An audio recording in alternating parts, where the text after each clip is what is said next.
All right. Well, after popping open that box of Ravnica, and we have a little bit of motivation, some thoughts about making crew members aboard a ship. We have 2 more positions to fill on this imaginary ship that we have been creating in the wake of the Ghosts of Saltmarsh content. Oh, and by the way, speaking of the Tuesday game, real quick, Shymac, if you're still here, aka Pete from Pete and Jeremy's D&D time, you all were talking about the Feywild, and in fact, Ivlon was a call-in guest.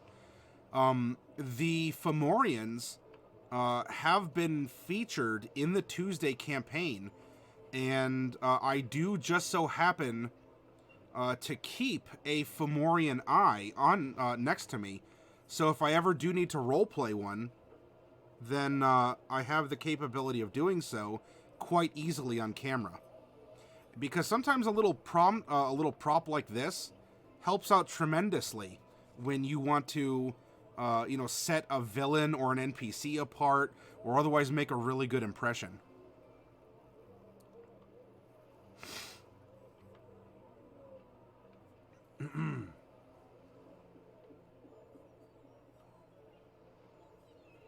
Okay, so you are moving again, Bubonic? Are you staying in the same state, or is this just a new place in the same city for you?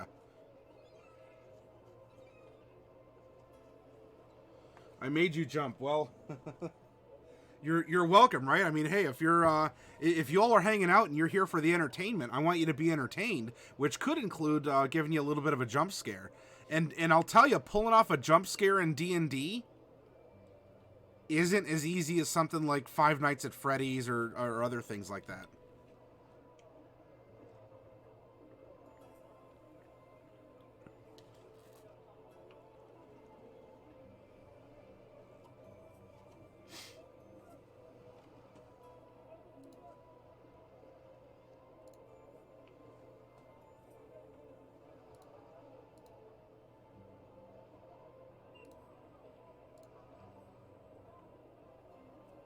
All right, so we have our Saltmarsh content ready to go.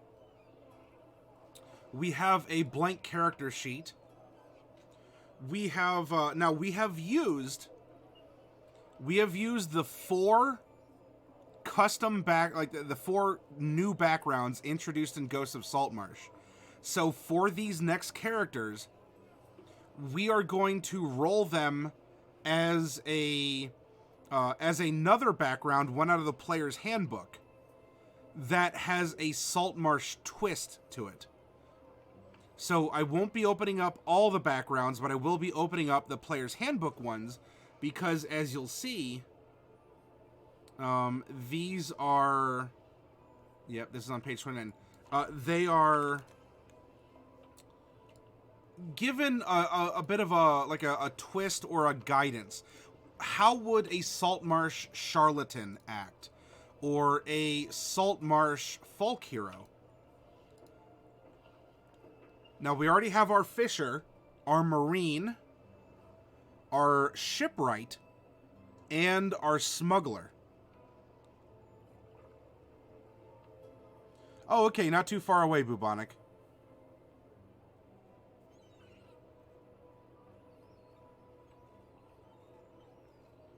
Well, yeah, I certainly hope you're going to be in a better place then.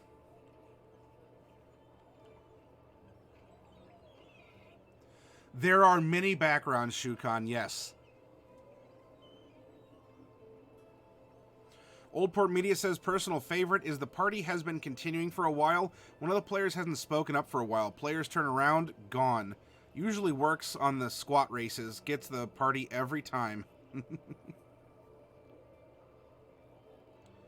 Oh, hey, Hypnotic. Well, I mean, depending on what's going on, you know that we're good for energy. We're good for, morale and some support here. So, if you need a boost, Hypnotic, come and hang out with us. You're getting in just at the beginning of this just at the beginning of this character creation. Yeah, the 4 custom ones were really cool, and that's why I'm really happy to see how we can accent our traditional ones.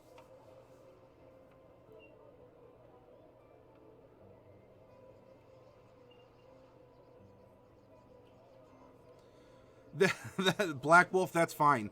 You know, the way I run the game, I'm not trying to purposely bait anyone into feeling like they have to offer anything for the game.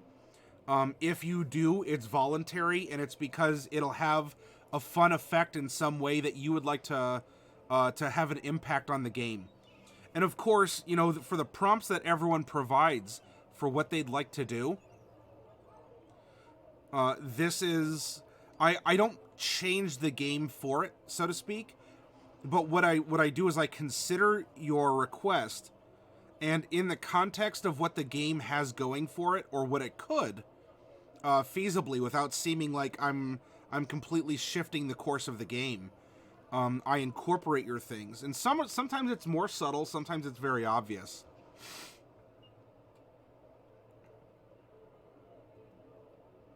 Oh yeah, Old Port for the Marine. And you know, here, let me go to it real quick. Outlander. Yeah, so you can move twice the normal amount of time each day before being subject to the effects of forced march. Now, I mean, you can automatically find a safe route and to land a boat on shore, provided such a route exists. I think that you could take this to some other things like land vehicles, or planning on, you know, marching plans, or, you know, for steady, you might be able to have the feature spread to others, you know, with, I don't know, maybe some sort of a reduced, some sort of like a reduced con ability check or something. It does seem very specific, but I think there's a lot you can do to play with it. Because for a Marine, it is a very individual. It is a very individual feature, and of course, if everyone in the party doesn't have it, although it would be fun having a party of Marines, if everyone in the party doesn't have it, what are you necessarily going to do with it? But I think you could easily find a way that, you know, due to the Jodies or other cadences for the steady feature, you might be able to either personally move twice the normal amount of time, or you can extend a march by, I don't know, an hour or two every day without succumbing to the effects of a forced march. And not even just a forced march in terms of land marching, but that could also be from something like exhaustion from sailing, right? Because you have to man the rigging, or as a Marine, you might be able to, you know, give everyone a revelry in the morning, and so maybe for those who need 8 hours of rest, instead could get by with 6 hours of rest instead, or 7 if you think 6 is too little. And that would be a cool party-wide buff, and that would make your character, through their background, still relevant to being a Marine, but also providing the party some kind of a benefit, right? The Marine wakes up early in the morning, ready to go, you know, it gives that kind of motivational, come on, get up, we gotta go. And so the party can scramble on 7 or 6 hours of sleep if they would normally need 8 for a long rest. And it doesn't necessarily break the system, because remember, you can only have one long rest per 24 hours. And so, you know, an elf who can meditate for 4 hours doesn't get several meditations in a 24-hour period. They still only get the one. And so the rest of the time they're actually just kind of waiting around. And let's say that they get up and they get up with only 6 hours as a long rest. They still would wear out from marching after 8 hours or longer, depending on the effects of the terrain or how the DM rules it. So something like that wouldn't necessarily break the system, in my opinion, if you wanted to give sort of an AoE background benefit. Shukan, I get by with 5.5 hours every day because of work. Yeah, you could drill. You could drill sergeant your party into marching. Yeah, Old Port.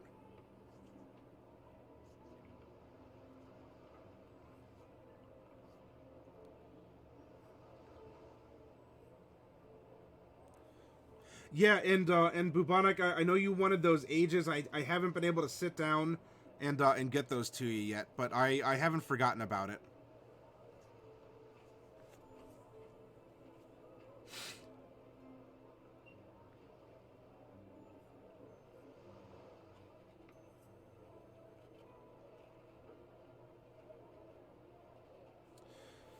All right, so let's get our and yeah, Bubonic. When you start broadcasting that stuff, obviously you're welcome to share it. We're gonna need our random dice roller. So here we go. We're gonna roll a percentile to find out, do we have a female character, a male character, or a multi-classed character, in which case we'll roll for female or male again. 42. We are just shy of male, so we have a female character. Now, all races are open. Taking that into consideration, I'm gonna roll a 35-sided die.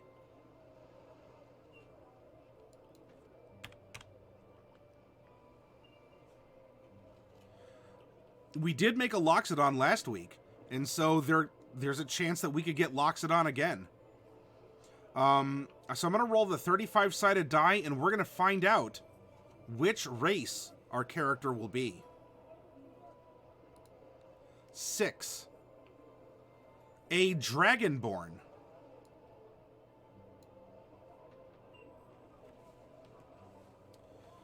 All right, so for Dragonborn, there's 10 official types, right? You have the 5 chromatic, the 5 metallic. Now, I'm going to roll an 11-sided die, or really, I just love the D12, so I'm going to hit this instead and re-roll a 12.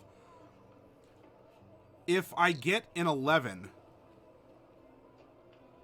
then what I'll do, I mean, I could even weight it and say, because I like the creative thinking. On an 11 or 12, I could even say, we have other. And so the Dragonborn might be from mixed heritage.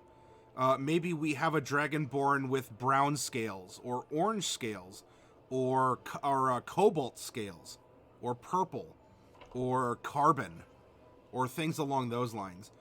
And in that case, we can take a look at the breath weapon types that are available. Shadow. You know what? We could probably do like Shadow and Other. I'll see if I can add those. In fact, I'm going to make a note about those real quick here. Where's a piece of paper?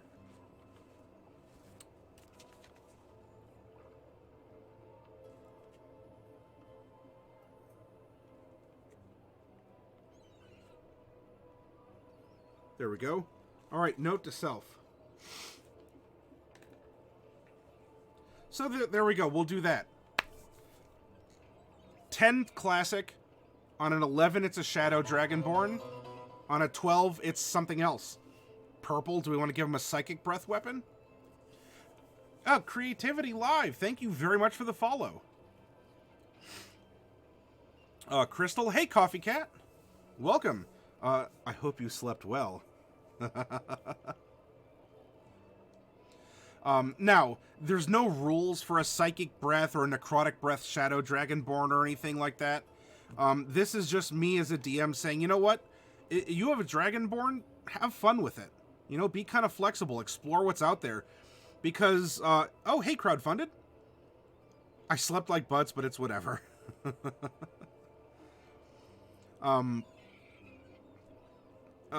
So, you know, is it game breaking if someone has psychic breath or force breath or something? It could be.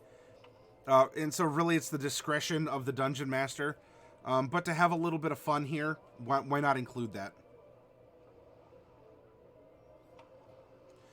Oh, like charm breath, because you know, because the metallics get affect breath weapons. You're trying to figure out what to draw. Well, are you in a particular mood? Whether it comes down to something like a vampire drawing, a D&D drawing, are you looking for architecture, still life?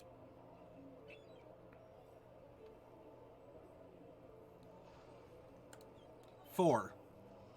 Four, let's see. 1, 2, 3, 4. We have a bronze.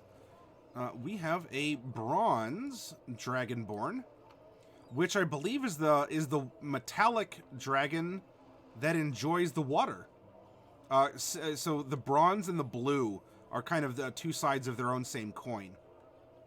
So we have a female bronze Dragonborn.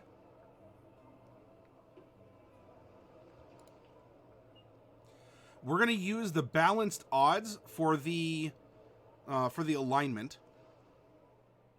since sailors can be pulled from anywhere. 94. This is our third chaotic evil. We definitely have a ship of misfits here. So she is chaotic evil. She's also medium-sized as a Dragonborn.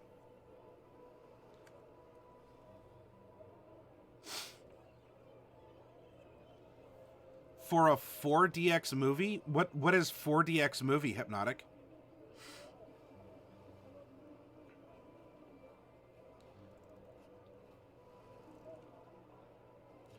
Your quirk is a sorcerer never blinks, says O'Sheeps. Shukan says, Pixie, Artificer, Construct, Mountable, pretend you're possessed suit of armor, turn invisible when they check inside, Pixie has anxiety issues.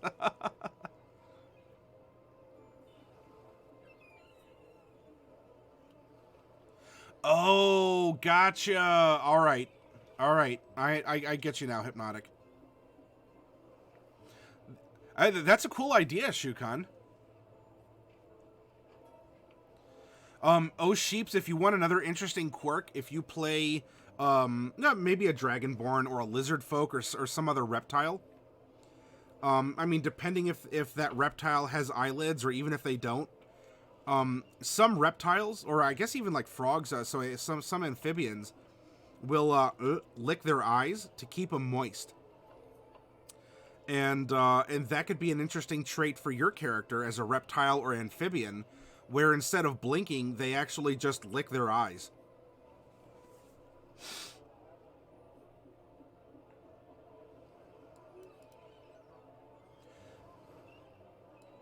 Oh, wow. So, yeah, that is normally very expensive, Hypnotic. Well, that's really cool. When you go to that, Hypnotic, when you go to that, I would love to hear about your experience.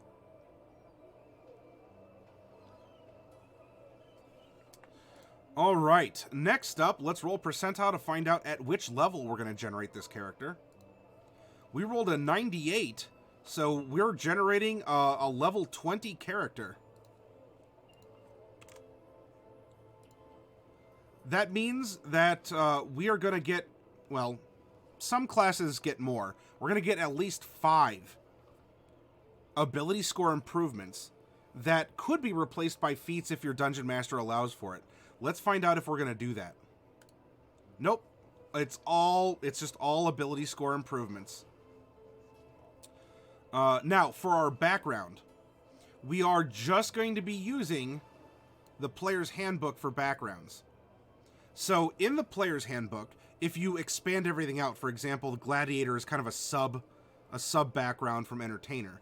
There are 18 different backgrounds. And so I'm going to roll an 18-sided die, and let's find out which background from the player's handbook she is. But we're going to cross-reference it with our suggestion for Saltmarsh if you're going to play a Saltmarsh version of that character. And we rolled an 18. We have an Urchin. All right. What happened to this poor deer? All right, now for class and subclass, we have all the printed material is open here for classes and subclasses.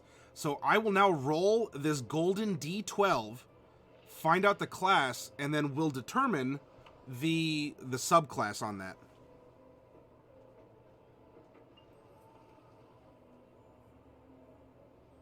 Hey, Gidlock. Yes, I'm doing very well. It's good to see you back. But the 19...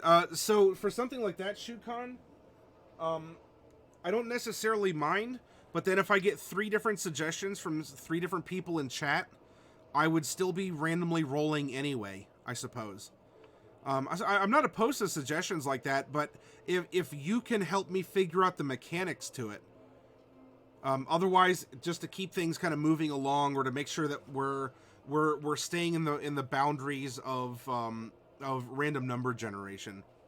So I certainly don't mind. I don't mind suggestions like that, or to, you know, if there's other ways to involve, because you all know that you're always welcome to ask questions or suggest interpretations of the things that we come up with here.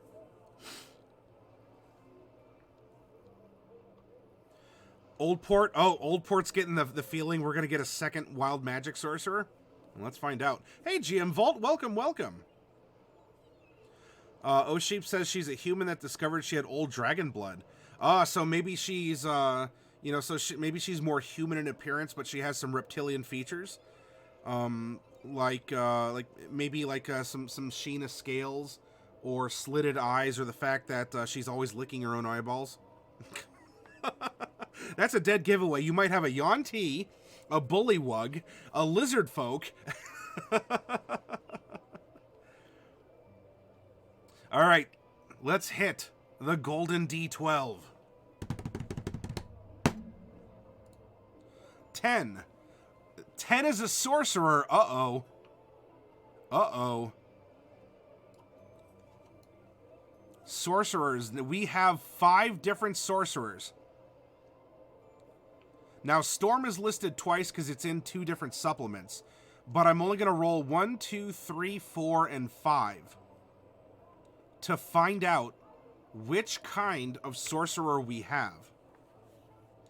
And yes, if it's a 5, we'll have another Wild Magic Sorcerer aboard, who is Chaotic Evil and level 20. So here we go, everyone. Old Port Media might have been using some psychic powers to lock it in here. Here's our 5-sided die right down yonder. Shukan's voting with cat butts. And 5 of them. So I think we see that Shukan's locked in for number 5. Here we go. Uh-oh. What's the subclass gonna be? What's it gonna be? 3. 1, 2, a shadow. A shadow sorcerer.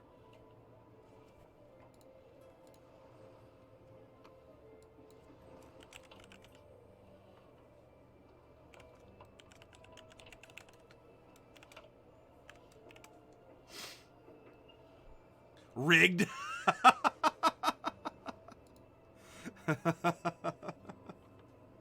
Now, the sorcerers don't have any special class features here, so we don't need to worry about that. Edge wins. Let's find the Dragonborn stats here. We have a bronze Dragonborn. Oh, you know what? Even before the height and weight, let's find out how old she is. Because right now, if you recall, the ship is actually run by 2 kids. Effectively. I mean, they're young adults in age and appearance.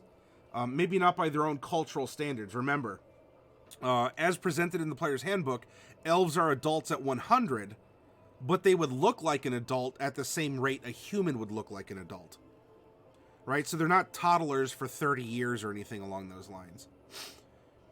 So we have some young folks who I think we were talking about, like, they've been given this ship by, I guess, whoever's controlling this fleet, or sort of like an administrator or an admiral or something, a pirate chief. And it was probably one of those things where, you know, they're not expected to last long. Maybe it was a favor to someone else because it's a ship of misfits. Like, no, who wants to go on a ship that has this chaotic evil Loxodon and chaotic evil lizard folk as your navigator and ship surgeon, respectively? And so these two young folks are put in a position of command, and now it's time to determine who is our bosun and who is our cook. But first things first, how old is this character? Let's find out with a percentile set.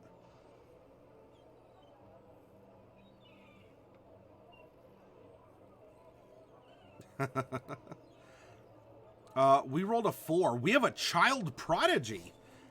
Oh my goodness, this is a very, we have the kid adventures of up and coming sailors or pirates or something here. All right, so yes, Old Port. Now, this is the fun of doing this style of character creation. What would lead this to happen? Right? What has occurred? It could be the magic that's flowing through this character or the like. Or maybe the fact that, you know, the child is level 20 but doesn't fully understand her powers. And so she's not sort of unlocked them, or she can do so much but she doesn't realize that she can do as much. But still, we're building a level 20 Shadow Sorcerer, who is going to be... by the way, Dragonborn... Actually, I think this can even be scoot back some. Because Dragonborn physically mature a lot more quickly. Let me double check the numbers here.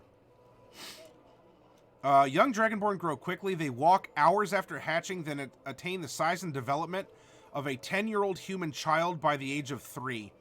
And then they reach adulthood by 15. So this would be kind of cultural adulthood here. And then they live to be around 80. So really, we're gonna roll this character, who's gonna be kind of the equivalent of mid to late teens, even though she is only going to be 7 years old. So chronologically, we have a child prodigy who's 7. But for Dragonborn, because of their mature, like, their physiology, she would be about the same age as the captain and the first mate.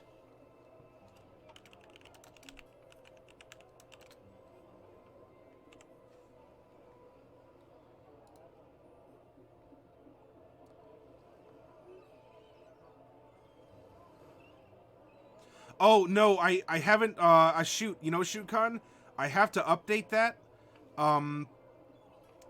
I will, here, I'm going to make a note of that because I actually have to roll over August.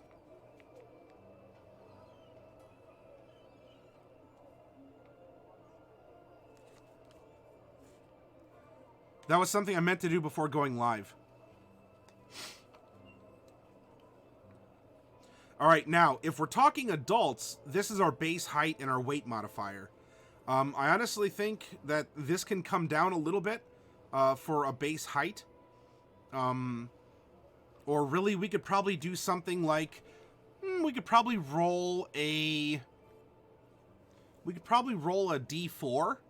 And if it's 1 or 2, we subtract those inches. If it's 3, she is 5'6". And if it's 4, we can add an inch because she's just... look, you hit those growth spurts when you're a teenager, and whew, you rocket up there. And Dragonborn are already one of the taller races. So let's do that. 3. Okay, so she is 5'6". Boy, this would deceive a lot of people too, because they'd look at her like, oh, well, aren't you a pretty young lass? And meanwhile, she can wreck you. So the weight modifier, In this case, because it's 2d6 by this height modifier of 2d8, let's just, we'll just modify 3 times 1d6. 1. All right, so she's 178 pounds. She has definitely been taking her vitamins and saying her prayers. Hulk Hogan would be proud. All right, now, this is really going to come down to odds or evens. Odds, she is the bosun of the ship, right? She's the engineer, effectively. She's the head repairman. She's kind of like the sergeant, in a way, aboard the ship, where you're a command position. I mean, these are all officers, but you're a commander, but you're not the social influencer. You're the taskmaster that makes sure the physical labor gets done. Not just a, hey, how are you feeling? Hang in there, buddy. Kind of a fake shoulder punch kind of a thing. So odds, it'll be bosun, or evens, she's the ship's cook. She definitely is a healthy girl. So you're ready? Odds or evens? Odds. She is the bosun of the ship.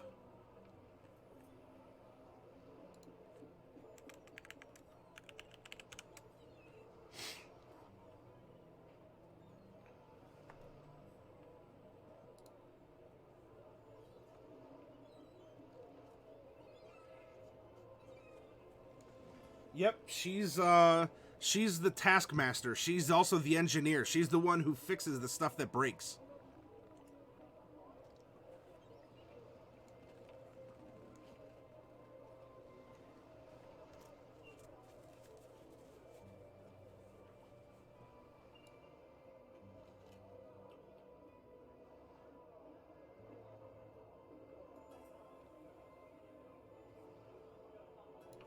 All right.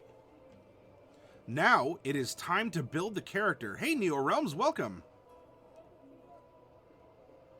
It is time to build the character, and of course, we should be doing this, in my opinion, from the background up. If you have your player's handbook, crack it open to chapter 4, and we're going right to the end, as the Urchin is the last of the backgrounds in this chapter. We are going to consider, what is given here. But remember that in Ghosts of Saltmarsh, there are some other considerations for running a Saltmarsh character with a particular theme for this city or a nautical, some sort of nautical concession here. So looking at Ghosts of Saltmarsh for an Urchin, it says, at a young age, you lost one or both of your parents to a tragedy at sea. Afterward, you grew up relying on the kindness of others.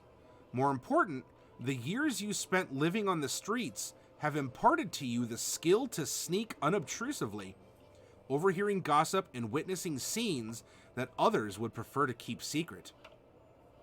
Pick one member of the Saltmarsh Town Council. The DM will share with you either a secret about that person or give you the option to create the details of a favor you did for them that leaves them in your debt. For instance, you might have overheard thieves making plans to steal from Gellin Primewater. So our background feature is going to be city secrets, and that will allow us to navigate through the streets pretty well in an urban environment. Then we're also going to get our, I'll just put this as Saltmarsh, maybe Saltmarsh bonus.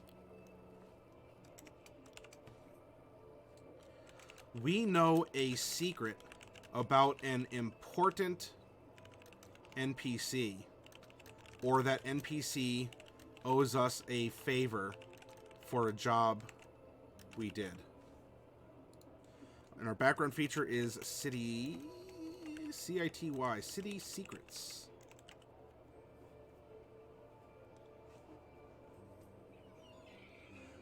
Neo Realms, that is an excellent emote. I really like it. It falls to her to carry out the decisions of the captain when it comes to disciplining the crew. And so, yeah, you know what?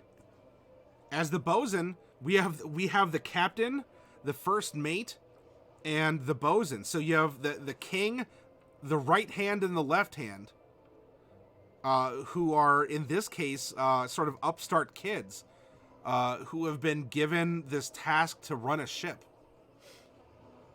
What kind of secret? That's up to us to develop, Shukan. We can give her whatever secret that we think would be appropriate for, for her. Was it a secret that put her on the path to sorcery or awoke those powers? Does it have to do with a particular skill that we want to give her? Is it just as we're developing the story bit by bit, it pops like, oh, this works. Now, that being said, her parents also don't have to be dead or they didn't have to die at sea. That's a very good prompt, but we do need to consider how she is an urchin. Are her parents alive, but they don't really care for her, so she's just sort of lived out on the streets? Or, is otherwise kind of grown up in a bad neighborhood, and so, she just scampers around, she hides, she listens to things happening. Do we want her parents alive? One or both? Did they die at sea, at land? Did they die because of the secret that she knows? Oh. Maybe she knows the secret of the person who killed or had her parents killed and is holding on to it for revenge purposes. When I grow up, I'm going to get all strong. I'm going to become a level 20 Shadow Sorcerer, and then I'm really going to...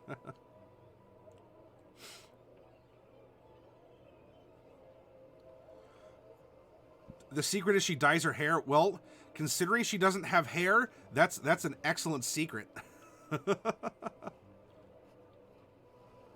Yeah, Norlai is a very good urchin example, Black Wolf, or at least of that variety. Maybe in this town there's a one child per household rule like in China. Oh, so she came from a very overcrowded, maybe like a slum or just some high population density area. And so she is the only child.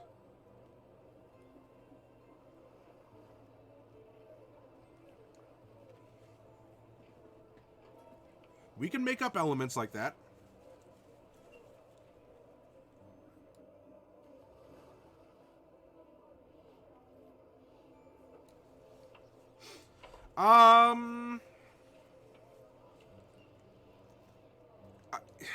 Coffee, she definitely appears to be sheltered. However, I would challenge anyone who enjoys the Tuesday game to see if you can separate aspects of her that are just because she's young, aspects of her because she's sheltered, or aspects of her that are that way because of denial, given things that she might have seen or experienced in her life.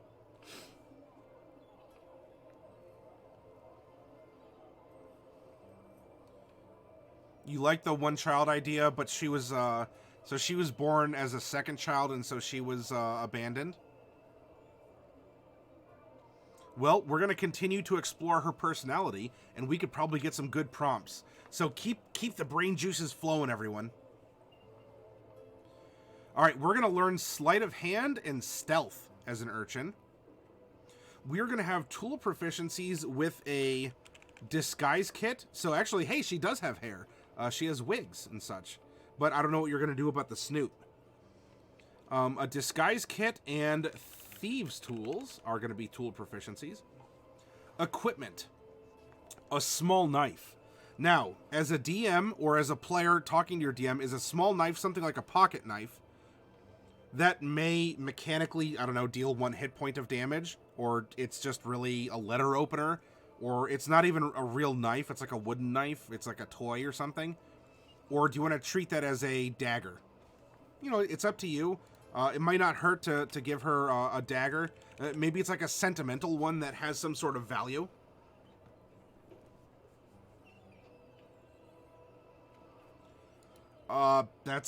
It could be whatever, Shukan. A map of the city you grew up in. So we're going to put city map. We're also going to get a token to remember your parents by. In this case, I think this could be something that we could either tie to her secret. This could be something that she remembers her parents by, or something she stole if she's a bit of a scamp. But we're gonna have this this token be trinket number something, and we'll roll for a trinket in chapter 5 of the player's handbook. What if she's a snootless Dragonborn? I remember someone drawing something like that. For some reason, I think Coffee. Coffee was drawing. Coffee was drawing. Why am I derping on the barbarian's name? It was Velocity's character. Tazray. Yeah, you were drawing Tazray as more of sort of like a broad, flatter nose instead.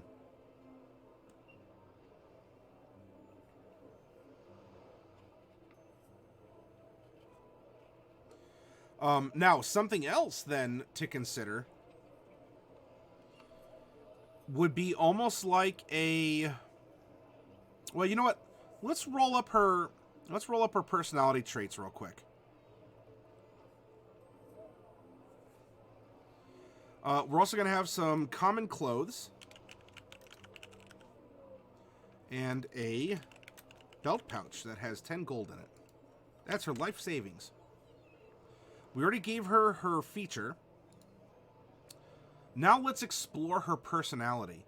And remember, just because she's chaotic evil doesn't mean she shanks people in the dark at every opportunity, or like tries to step on mice and laugh at them as they, as they wiggle and die. She doesn't have to be wanton and cruel to be a chaotic evil character. She can, for sure.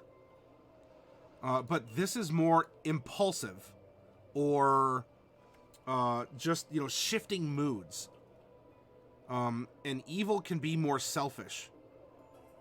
In a sense, she could be a very kind person, but this alignment could indicate some sort of trauma, or something like, what if she's bipolar, or manic, or if not bipolar, or I don't know, it might be a little bit close in comparison. So, pardon me, I'm not trying to mess up the classifications, but what if she's manic depressive? So all her actions are about her trying to keep herself stable. That makes her more selfish. She puts herself first. And the chaos comes from the fact that her moods just shift. Especially at this age, if she is physically maturing, she is coming into her own young adulthood. With complex, you have hormones, you have different social circles. And societal expectations start falling on you at a time when you're not even sure who you are yourself. I mean, I could argue that almost all children could be evil because that's really all they know is themselves. I want food. I want shelter. I want water. I want that toy. I want that piece of candy. And so they'll take the candy. Or they'll take the toy from the shelf and maybe mom or dad doesn't see it. It's technically theft. But the kid just wanted the toy because they like it. And they don't comprehend the, why it costs money or how it costs money.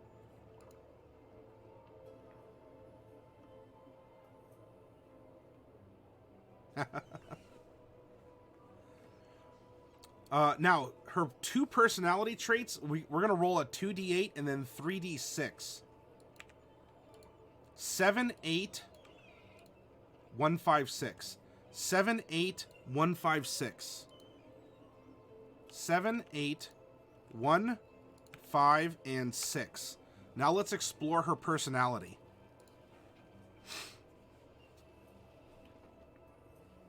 No, I don't have a quote bot, Black Wolf. I'm sorry. Personality trait number 7, and I'm going to scoot this off to the side a little bit so we can read here.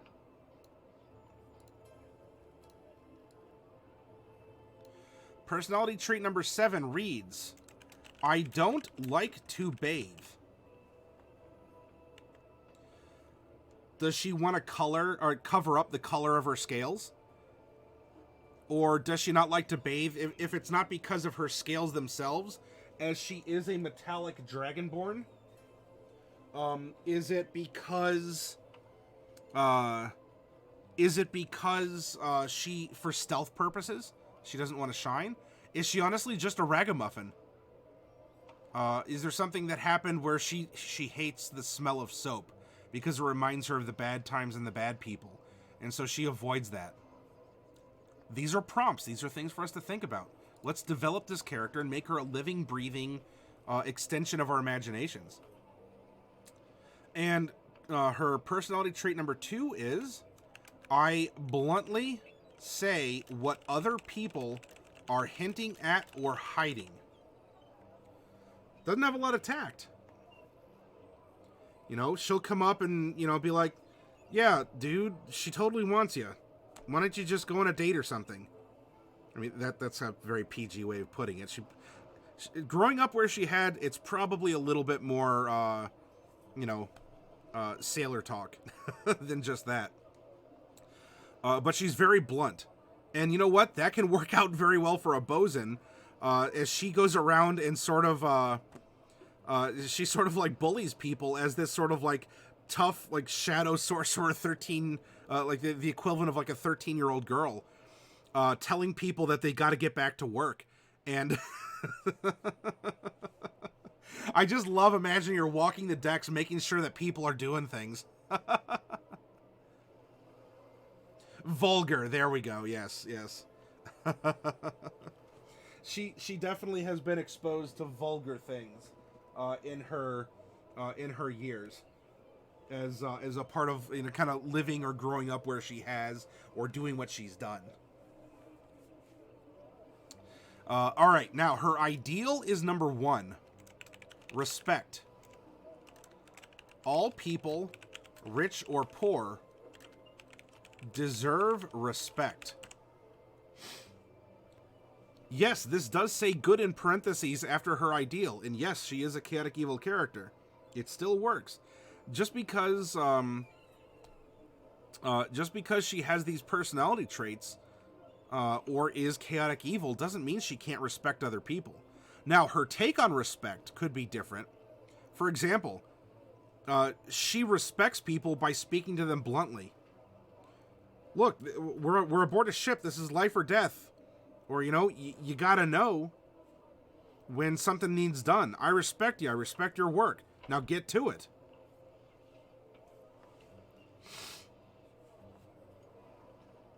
And there's different ways that we can take this too if we really want to.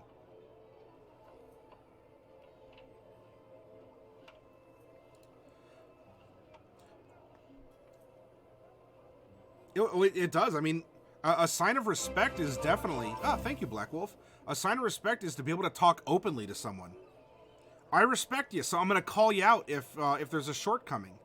I respect you. I'm going to let you know if I think you're doing something dumb. Her bond is number 5.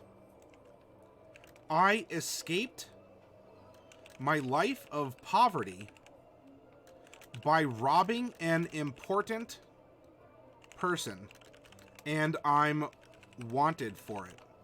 Ooh.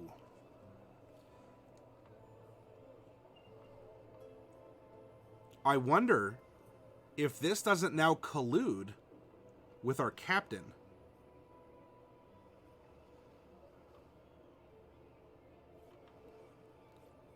Or if somehow this is playing into the broader story that the characters are manufacturing and how they came to be aboard, especially these kids, and how they came to be aboard this ship.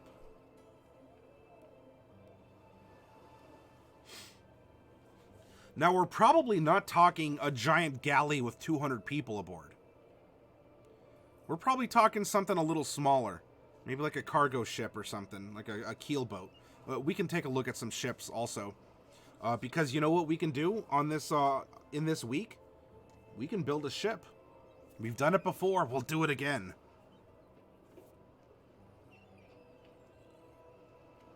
I'm not sure if the classifications get bigger with numbers, so no. This is probably not a 5th class frigate in that case.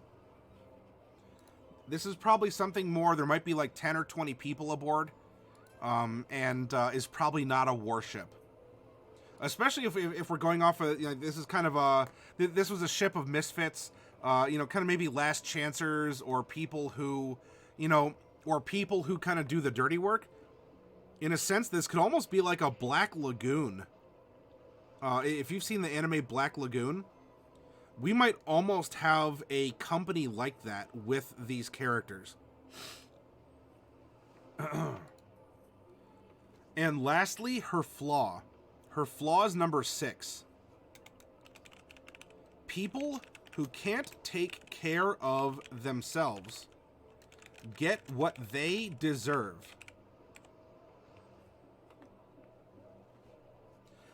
That can still tie into her ideal of respect. You know what? I took your ship.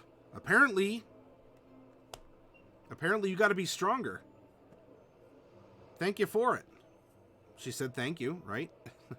Again, her interpretation could be different about respect because the alignment is an expression of the character. The alignment isn't the compass point or isn't the focus of the character, where the character must always be both chaotic and evil at the same time, and only lives as a personality of chaotic and of chaos and evil. When she says things, they tend to be impulsive, or there's no real methodology or thought. She probably doesn't have much of a brain-to-mouth filter in that regard. That's the chaotic. That also goes into things like I bluntly say what other people are hinting at. And the evil, again, is she's self-interested. And don't forget as well, if she's self-interested, we can take that aspect of respect. And if it's not something that she's always, or not always the best at expressing, her ideal could very well be, I want to be respected. I want to be recognized. And especially coming out of the tough times that she's been through, I can very much see that this is the ideal.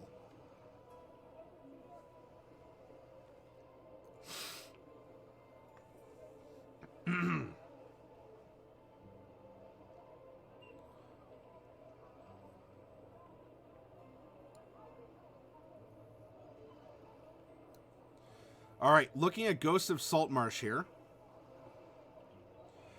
Let's go to the officers section and find out, what does a Bosun get? What are some extra skills or considerations?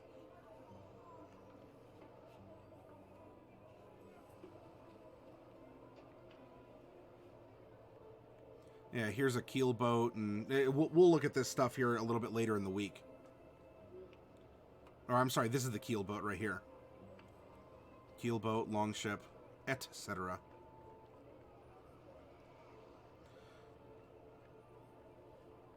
All right, as a bosun, the bosun, or boatswain, provides technical advice to the captain and crew and leads repair and maintenance efforts. A good bosun has a high strength score, as well as proficiency with carpenter's tools and the athletics skill.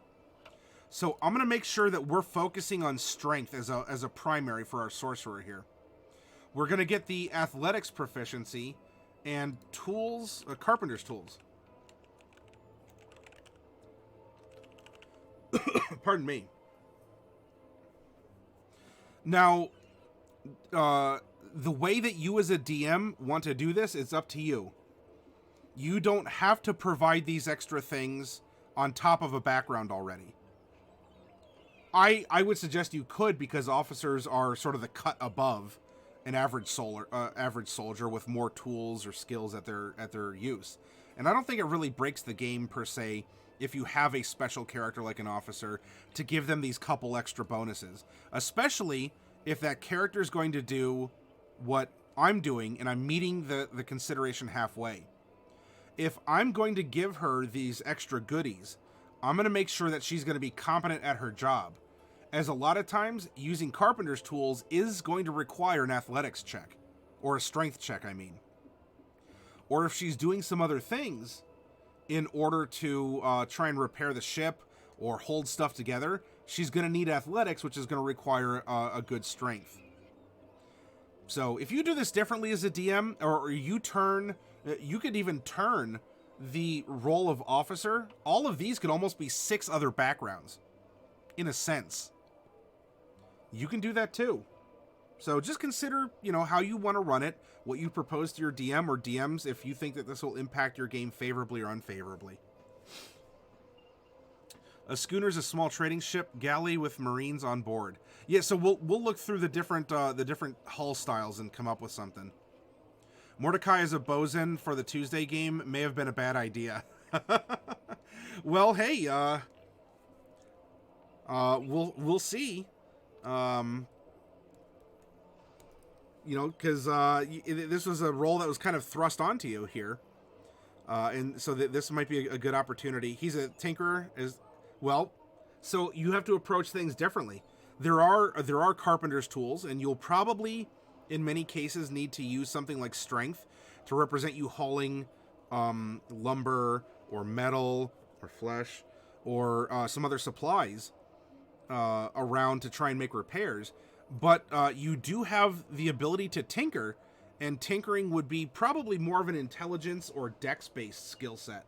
So as long as we can justify what you're doing and how you're doing it, we're good. All right, so we have our bosun, we have our background. There's some details that we can still flesh out. I think there's some good ideas. Does she come from this background where she was rejected because of a one-child policy and she was number 2? She looks different. What if... this was the other thing I was going to bring up. What if this is kind of a Beowulf-style child? Not as in the character is Beowulf. As in, this child's father...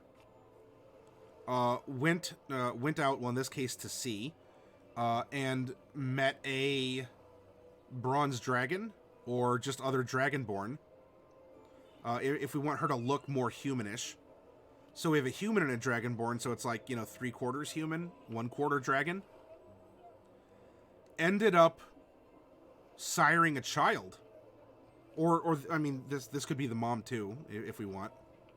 It's a little more obvious if it's the dad. It's more obvious if it's the mom, not the dad. And so for the Beowulf reference, she's a Grendel, right? He went into the swamps of Saltmarsh. He found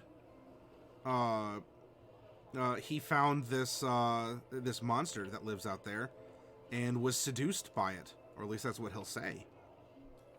Flash forward 7 years, and we have this child who's now come back, but of course is rejected by the Dragonborn for being who she is, and is rejected by the humans, and probably only finds strife with her trying to find her human father, and not being able to, or finding rejection by the father. Or not even wanting to be with the father, because maybe the father isn't a good father. She then took to living on the streets as this, I don't fit in. I'm a Dragonborn, but I don't necessarily look like one. I don't look like a human either. I have parents, but neither of them seem to want to do anything. And so she falls in line with the crew of the ship, this ship of misfits. Probably, if we want to explain then something along the lines of why she's expressing herself as chaotic evil, probably falls in line under Doc Samson, who is the lizard folk surgeon, because that's the closest she has to Scalekin. So of course, he's a Marine, so he can train her. He is rather regimental. He's very expressive, including just laughing, even at inappropriate times. And so she might have been actually raised by our Loxodon and or our surgeon. Which might be all the more reason that those two who might have been original crew members of the ship, maybe not. This could be a thieves gang that just took this ship. But that might explain why they're allowing for these more trained young adults to come aboard as captain and first mate, so that she has someone that she can look up to and play with and work under. Are those good ideas? Twin-masted, sleek sailing ship used primarily for privateering, blockade running, and fishing. Well, they definitely fish. We have a fisher aboard, and she's a very hands-on fisher. Well, she'll go overboard, and she'll just, like, suplex a shark.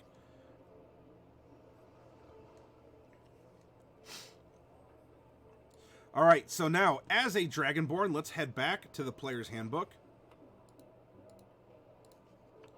and find out what she's getting here.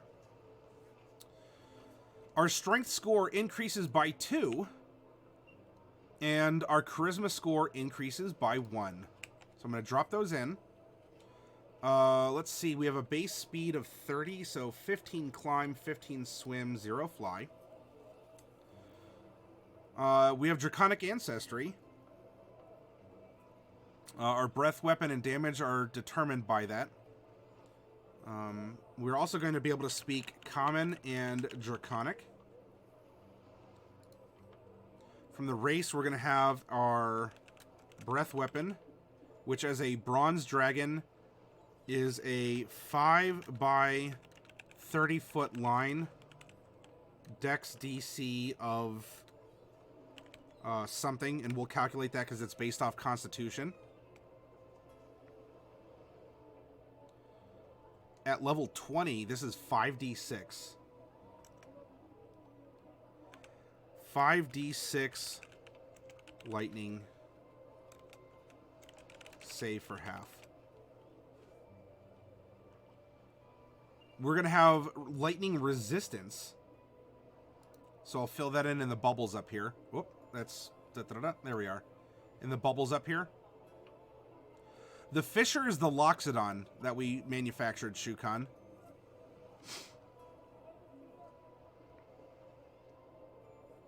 And there's our languages. We do not have dark vision. So there we go.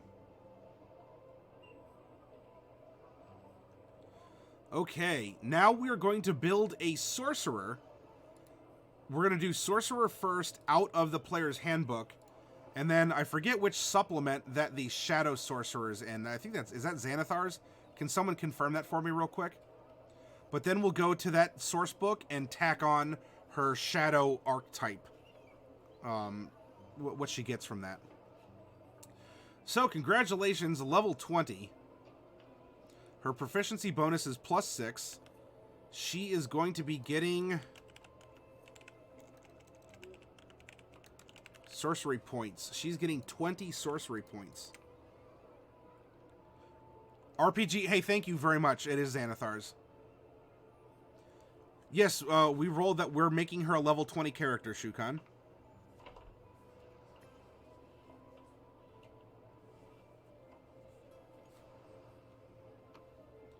We're going to know 6 cantrips. 1, 2, 3, 4, 5, and 6.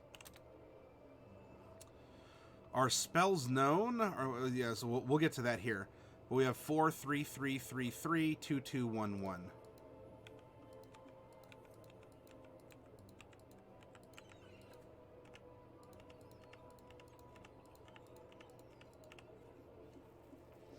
We are a D6 hit die class, and so we're going to have 20 D6 to represent our ability to naturally recuperate over rests. We get no armor proficiencies, and for our weapon proficiencies, there's an entire list. I'm just going to put sorcerer weapons.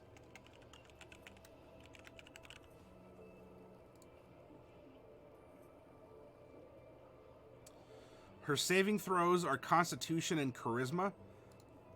I will bring up, if she's going to be a Bosun, you can ask your DM, if you're creating a character like this, would I have proficiency with throwing like a light hammer, like a throwing hammer, or just other hammers like a maul. A maul could very well be a sledgehammer, and she's probably had to wield those before.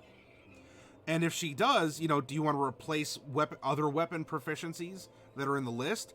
Or again, is it really going to break the character if we have a sorcerer who is wielding a maul in 2 hands and can't cast spells because of the components? Well, not necessarily, in that case, because we can actually take a metamagic for that. But something to think about, right? Make the character thematic for who she is and what she's done.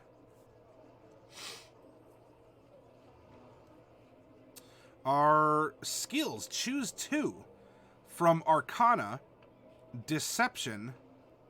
Let me raise this up a little bit here. Doop-a-doop-a-doop-a-doop. There we go.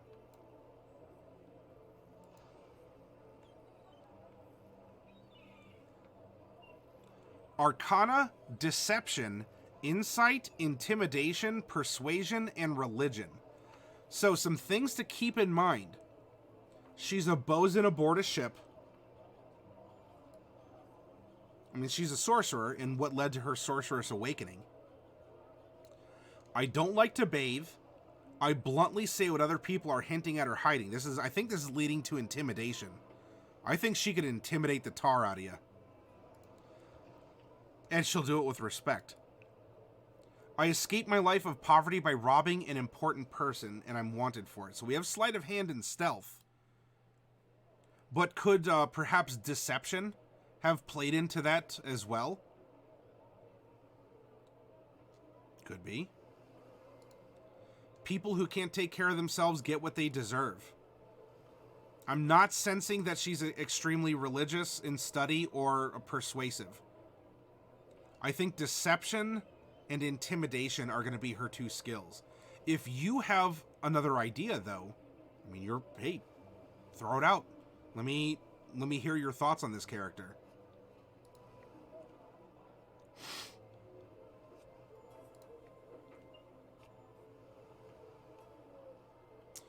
Now, as a level 20 character, I'm not really worried if she has a light crossbow, a component pouch, or 2 more daggers or whatnot.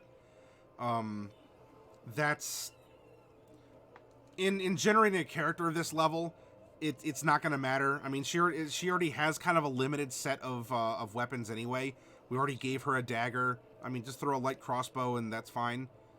It could come into consideration if we're making her a sorcerer, where she's strength and charisma instead of dex. Then, her light crossbow skills won't be the best. But why do you need light crossbow skills if you can just set things on fire with your brain? So, something to consider there. Oh, you know what? Before I get too far, what is the token to remember her parents by? Sorry, I want to choose this real quick while we're still doing some storytelling. This is going to be a percentile set. 75.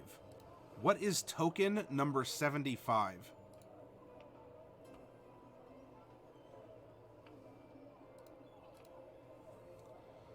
That would happen to be a set of bone pipes.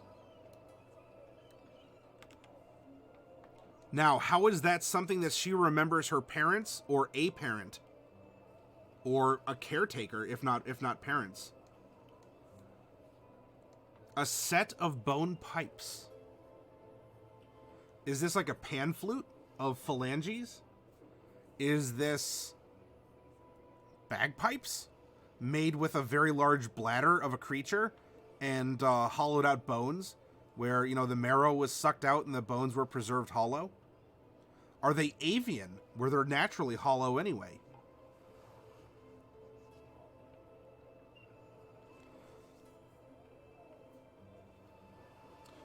Hey, writer of Rohan, good to see you back. Welcome. Made from their bones? The pipes could be made from the bones of her mother, father, or both.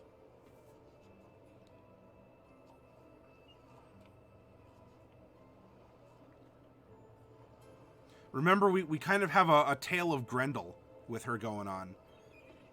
So it could be, what if her Dragonborn mother died? Or was killed for bearing a 3/4 human Dragonborn. or something along those lines. And the child, the child didn't really know any better, just sort of grew up surviving. It's a little grim, but she could be carrying those around for an important reason. All right, let's go back to Sorcerer. And it's up to us to determine that reason, because she is our character. All right, we have 20 sorcery points. We are going to have meta magic. We're going to have 4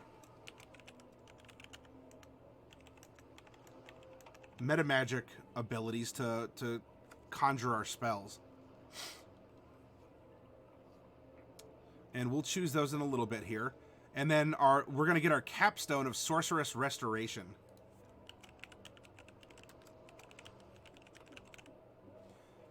Whenever you, at 20th level, you regain 4 expended sorcery points whenever you finish a short rest.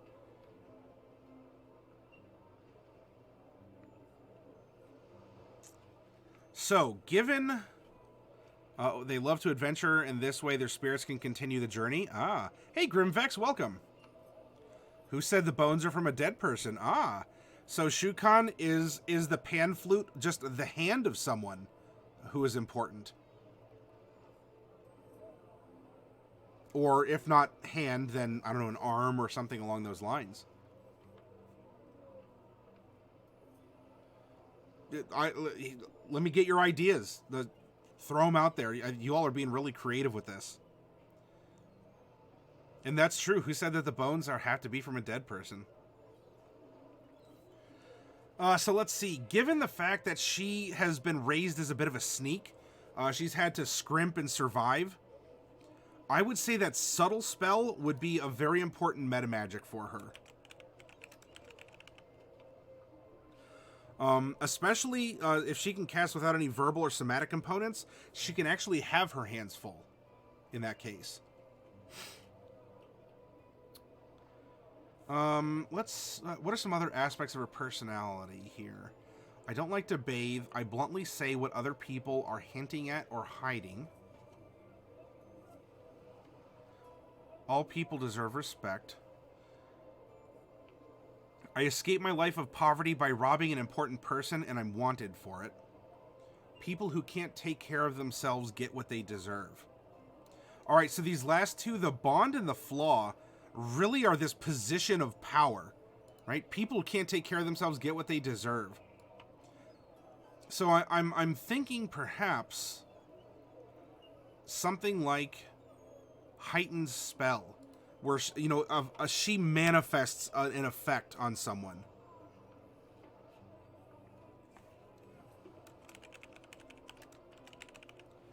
If you can't resist me, it's your fault.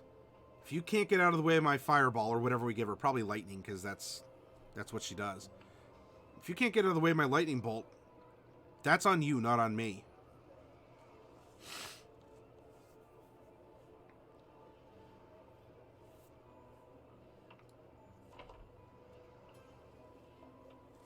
She does sneak also, and so perhaps something like extended spell would work. So if she does need to cast on herself some sort of armor or like a disguise or things along those lines, the ability to modify herself in some way to be enhanced or different, I think extended spell would really put in some work for her, given her personality. And especially also her profession as the bosun aboard the ship.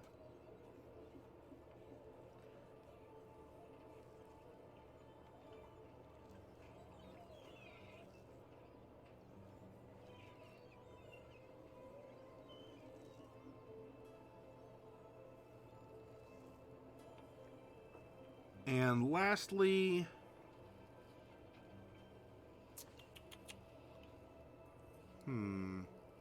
what calls out to our little ragamuffin here?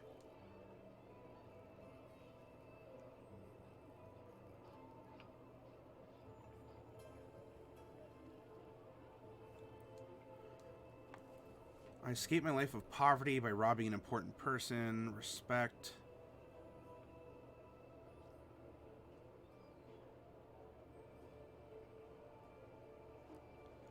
Escape my life from poverty. People can't... so she's...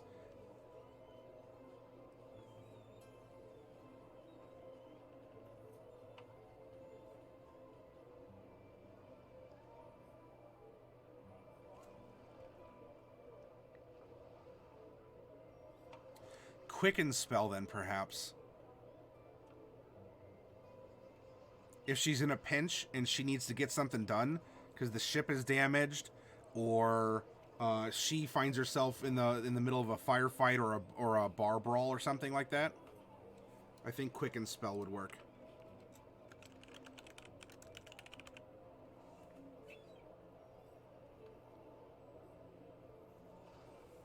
Isn't blunt and respectful to all a tricky combination? Not necessarily, Zulerpai. If I respect you, I'm going to give it to you straight. You know, Zulerpai, if you told me that, you know, hey, I'm going to do this, I'm going to do this dumb prank for YouTube or something, where I'm going to try and pull my fingers out of a rat trap before it closes. I'm going to look at you and I'm going to tell you that you're dumb. And that you're probably going to break your fingers. I do that because I respect you. And I'm going to be blunt about it. I'm going to call you out on this. Because we are friends and I do respect you. And I want to cut through the BS. You know, if someone did a good job, I'll tell you, hey, you did a good job. Even if it might come off a little crude, like, hey, you didn't mess up. Now, you can say that in a way that's not sarcastic. But if she does come off as a little, as blunt in that regard, then it's still respectful because she's telling someone that she recognized their work. You know, boulders launched by catapults don't have to be shiny and smooth.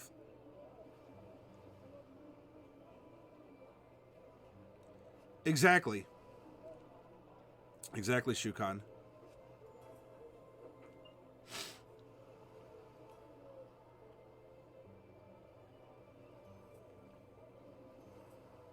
No, it's fine, Bubonic. Now, we're going to put the 15 in her strength to honor my self-imposed, the highest scores going in what is going to make her the good officer, as it is suggested in the officer entry. So we can do 15 strength, and we'll get to that in just a little bit, too. But for sure, the 15 is going to go in strength. But I don't want to talk about stats just yet. We're still building our sorcerer. All right, so this is what we're getting for being a baseline sorcerer. So now... Dun, dun, dun, dun, dun. Let's open up Xanathar's Guide to Everything. Over here. And take a look at what does being a shadow sorcerer offer us. This is going to be... Shadow magic is... 50. All right. You are a creature of shadow, for your innate magic comes from the Shadowfell itself. Boy, if only we rolled a Shadow Dragonborn, huh?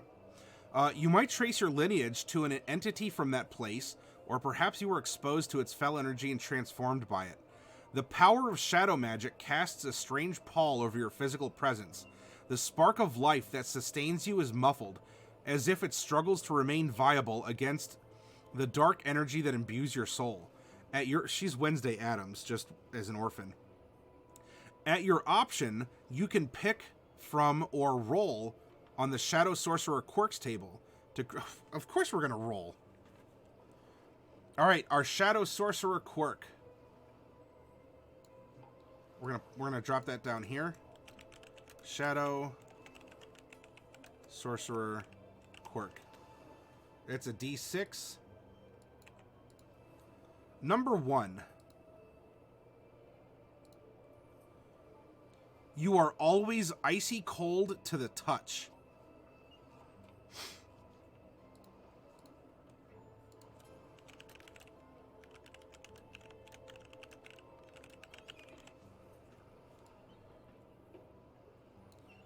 Let's see. What are some other fun ones here? When you're asleep, you don't appear to breathe, though you must still breathe to survive.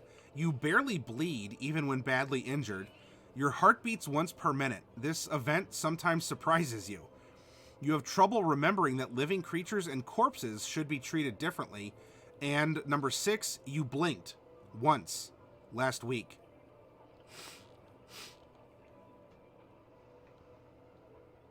Yep, there they are, oh sheeps.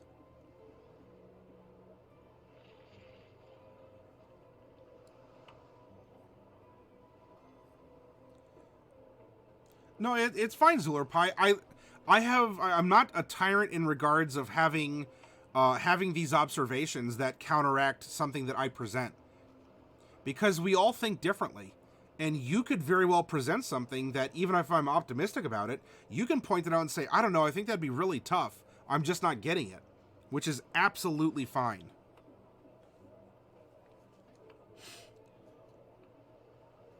Alright, so she is always icy cold to the touch. At level 1, we are going to get Eyes of the Dark. We have dark vision out to 120 feet.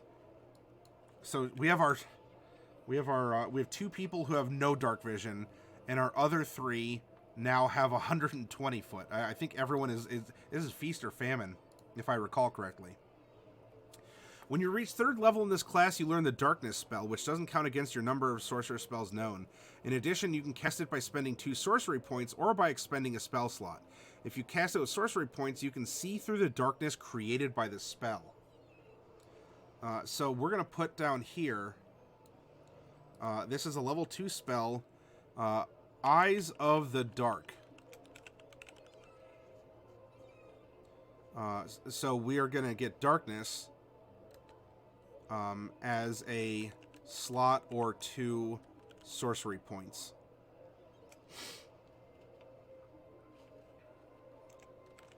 With vision.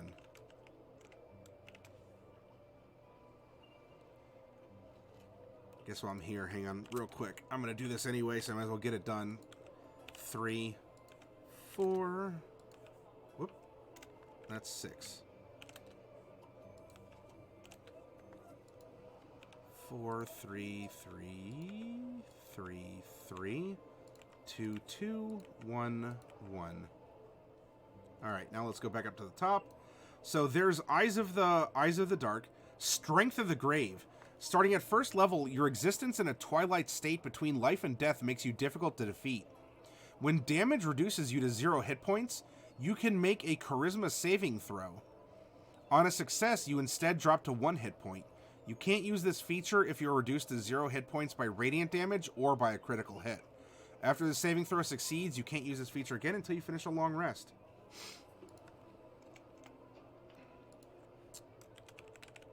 Strength of the Grave. Hound of Ill Omen. At 6th level, you gain the ability to call forth a howling creature of darkness to harass your foes. As a bonus action, you can spend 3 sorcery points to magically summon a Hound of Ill Omen to target one creature you can see within 120 feet of you.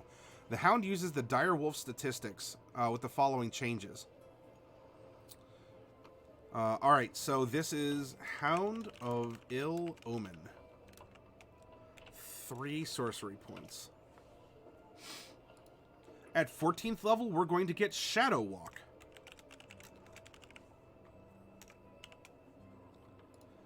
You gain the ability to step from one shadow into another.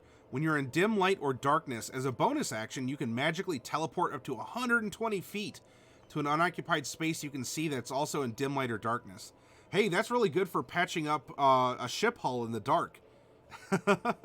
If you're springing leaks all over. Or, it's really good if you want to send your creepy little tool of destruction over to a rival ship that's harassing you. And she just sort of walks out of the shadow of the mast aboard the other ship. And then, of course, summons a Hound of Ill Omen on the, on the security forces or something. And lastly, we have Umbral Form. Starting at 18th level, you can spend 6 sorcery points as a bonus action to magically transform yourself into a shadowy form. In this form, you have resistance to all damage except force and radiant damage. and you can move through other creatures and objects as if they were difficult terrain. You take 5 force damage if you end your turn inside an object. You remain in this form for 1 minute. It ends early if you are incapacitated, if you die, or if you dismiss it as a bonus action.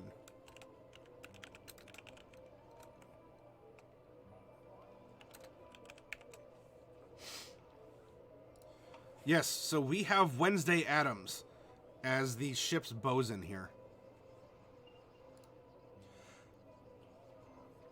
Hey Fallon, I want to hang out here, but I have to work on this commission while I stream. Do you think I can feature your stream in a picture within a picture? Fallon, I would be honored. Yes, thank you. You're off to bed. All right, Coffee, thanks for hanging out with us. Coffee, did you find inspiration for something you want to draw next? I hope so. Hey, Delcorin. Hello, hello. And Physaris is lurking. I love that cute little chibi face. Fallon, we started the broadcast around 11:20. And we probably started on the character around 11:30 because we cracked open a box of Guildmaster's Guide to Ravnica.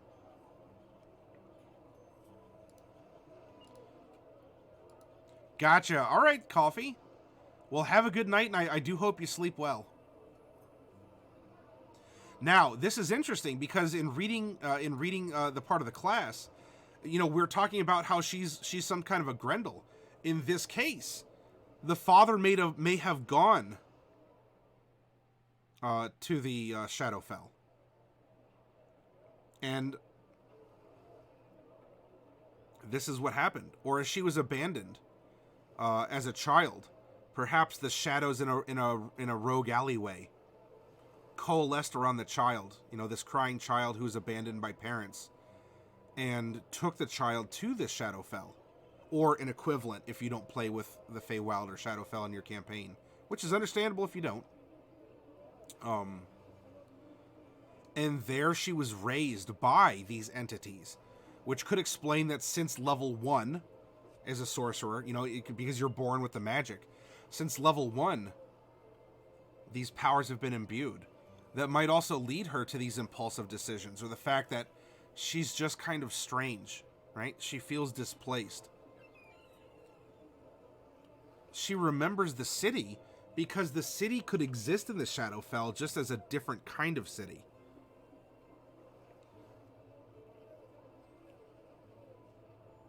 In a sense, I mean, she's a bit of a tragic character in that regard.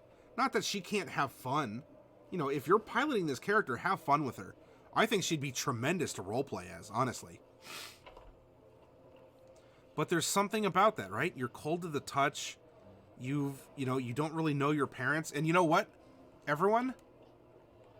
This could also play into the bone pipes that she brought, which could be a memento of her parents, alive or dead, parent, singular, alive or dead, or her caretakers in the Shadowfell. Think about that too. You see how all this stuff keeps circling back on itself? The story writes itself, everyone. The story writes itself. You just have to be willing to tell it, to throw stuff out there, see what sticks to the wall. You know, if you're a writer, just write.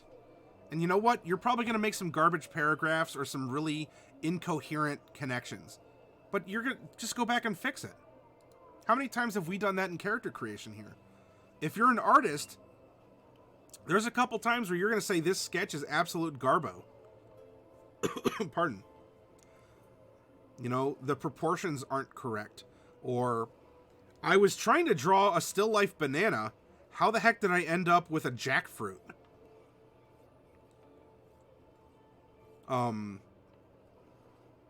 You know, you start out trying to draw coconuts and it turns into some bowling balls and bowling pins. Because you said, I don't want nature. I want something else. And you got bored. Just do it, right? Just throw it out there.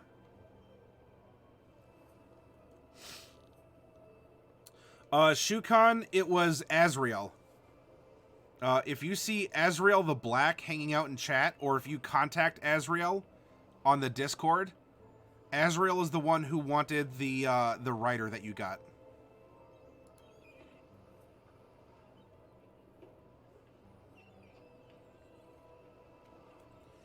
And so now her tale makes even more sense. And in a way could be very tragic. Even more so. And she still fits the amazing consistency being born through random number generation of she is another misfit aboard this boat. A wayward person, probably a last chancer. She went to the one place who'd be willing to take her in, despite her being weird or cold, or despite her, playing like this child prodigy, like this young woman, right? Who'd be like the equivalent of a 13-year-old to us humans. And yet, in her eyes flickers a cold flame of power.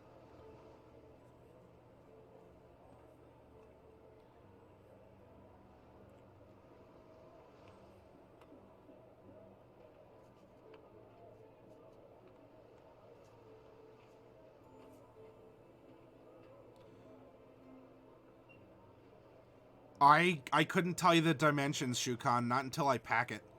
I choose a box that will fit the minis that also allows for proper padding. But I couldn't give you dimensions right now. But because you're domestic, you don't really have to worry about that. Unless you're talking something like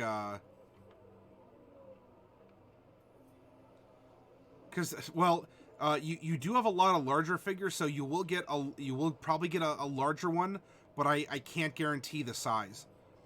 Because I do try and ship it efficiently for both of us.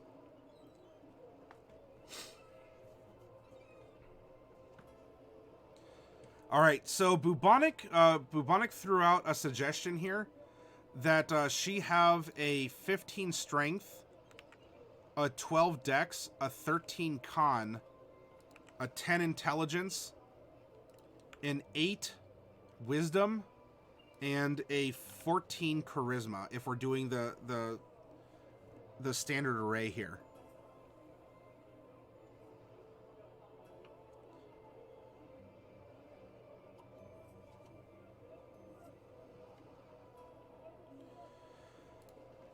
Possibly Bubonic. I don't know if she was really raised with an education.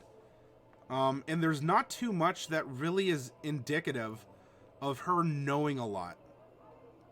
Right? She's good with a personality, kind of. But she hasn't really shown herself to be extremely clever or, maybe slightly perceptive. But she's only 7 years old chronologically. Physiologically, she's like an early teen for humans because Dragonborn, their age accelerates. Hey, Hark, you had to leave earlier due to your laptop? Well, we're wrapping up this character that we've made, Hark. I would say that her intelligence would actually be her dump stat. I mean, if she sees a leak, she'll know how to fix it.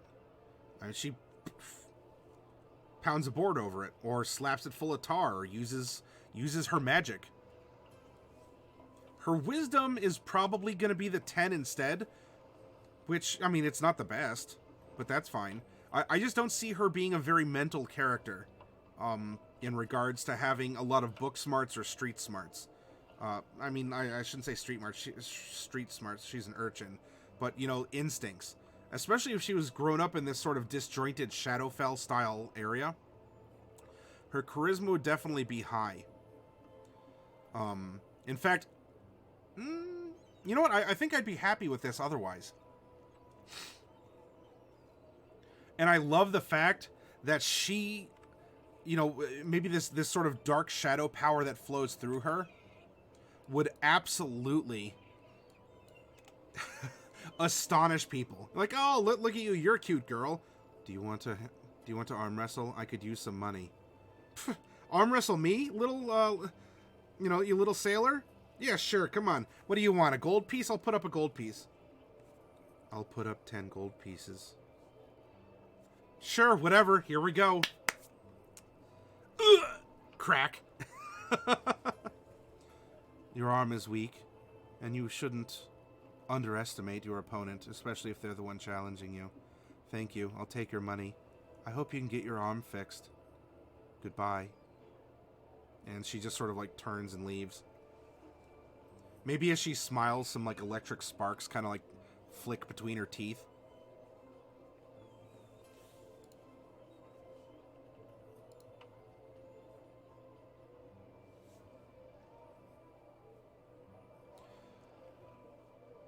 All right, so we fulfilled the fact that that we are going to favor her strength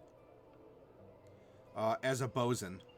And also because, honestly, this is creating such an excellent mental image in my mind of this child who just has this magical, like, this dark strength, like, just under the surface of her skin, that when she needs it, she just sort of, like, clenches, you know, and then you can see, like, the dimples of her muscles, or you can see, like, the veins or whatever, just as she, like, gets she gets the magic flowing through her body. Now, what this is going to mean is we have 10 points to put into her skills, or her abilities, I'm sorry. Her skills are going to naturally benefit from there. Because we get a stat bump at 4, 8, 12, 16, and 19. Boop-a-doop-a-doop. And you get 2 points each time. So you can put 2 points into 1 or 1 point into 2. As we're making a character at its final realization, we're just gonna sprinkle in the 10 wherever we want. Fallon, thank you. All right, so a couple things. Let's round up a little bit here. So we have 9 points left. 8 points left. 7 points left.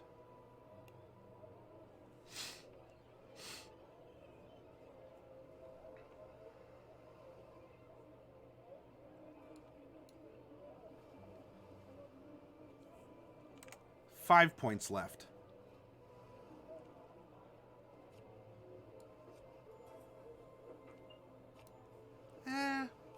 You know what?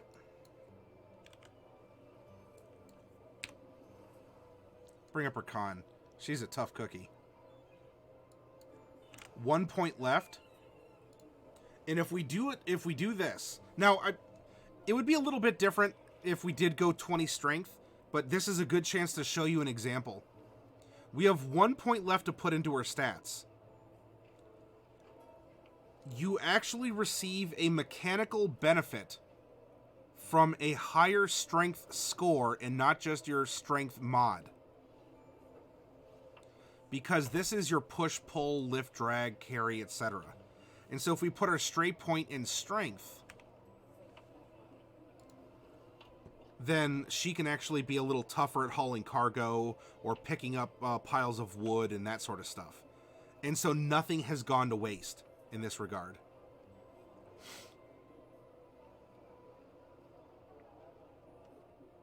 And Bubonic, I did see your suggestions. Hopefully, as I was narrating, my version made sense as well. Because I was looking at what you did, and I definitely think strength should have gone up. You know, and if we want to go back and forth and say, well, if we want to make her stronger than charismatic or drop a point here or there, that's fine. Exactly, use every part of the buffalo. You know, you paint the lines and you cut the buffalo. Paint the lines, cut the buffalo. Use every part you have. Well, Coffee Cat went to bed.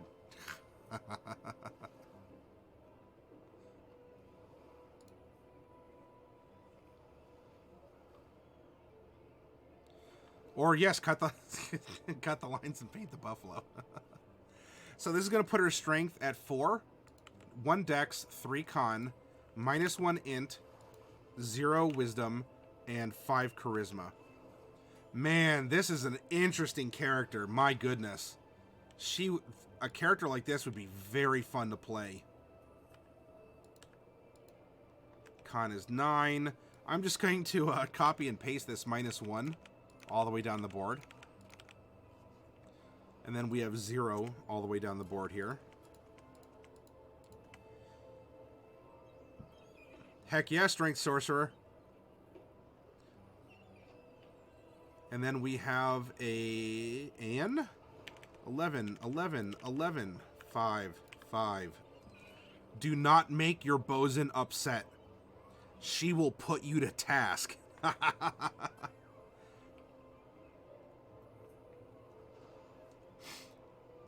So if we have something like a dagger, it could be used in Dex, but obviously we're going to want to wield it off Strength.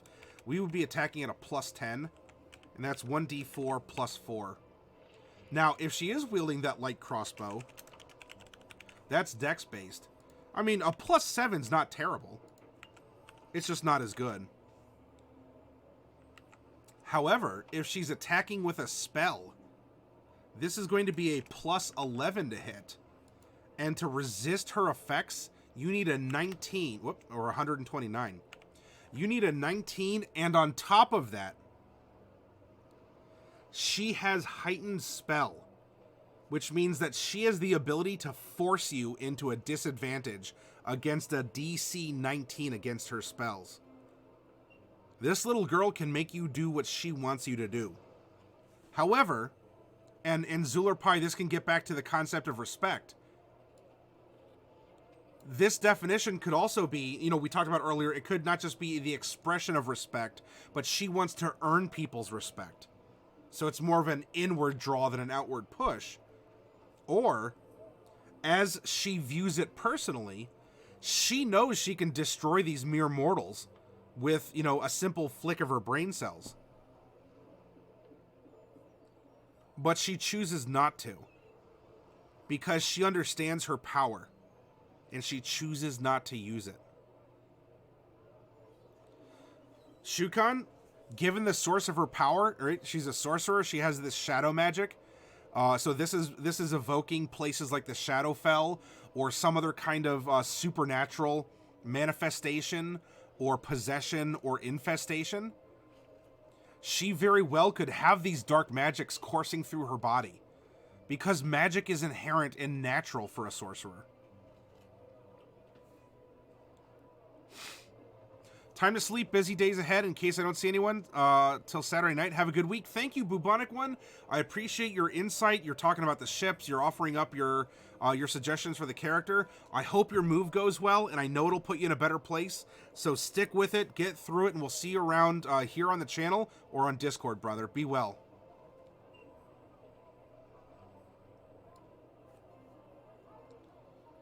By the way, she has earned a name, everyone. So if you have a name for our sort of, perhaps like our Grendel child, our 3/4 human, 1/4 Dragonborn, our little ragamuffin urchin that was probably given up by her parents and pulled into some dark realm by shadowy forces that are imbuing her and making her quite the misfit to society. I mean, you can just call her, if you want to call her Jill, you can. I'm open to suggestions. Spellcasting ability is Charisma. This is a 19 to save, plus 11 to hit, and sorcerer points, we have 20 of them. So one of the last things we do, we sometimes do discuss these specific spells, but to show you the slots that we can fill with spells, at level 1, we know 2 spells.